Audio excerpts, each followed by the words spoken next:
रुक करते हैं अगली खबर की ओर। खबर कानपुर से, जहां शनिवार को हुई पहली ही बारिश ने कानपुर नगर निगम की मानसून तैयारियों की पोल खोल दी है।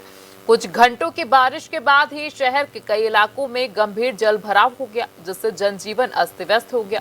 सड़कों पर पानी भरने से जगह जगह भीषण जाम लग गया और लोगों को आवागमन में भारी परेशानी हुई। मेयर प्रमिला पांडे ने बारिश से पहले नालों की सफाई और गड्ढे भरने के निर्देश दिए थे, लेकिन अधिकारियों ने इसे नजरअंदाज कर दिया। ऐसा लगता है कि मानसून पूर्व तैयारियां सिर्फ कागजी खाना पूर्ति तक ही सीमित रही हैं, जिसका खामियाजा अब शहर की जनता को भुगतना पड़ रहा है। ये घटना नगर निगम की लापरवाही और शहरी बुनियादी ढांचे की कमजोरियों को उजागर करती है।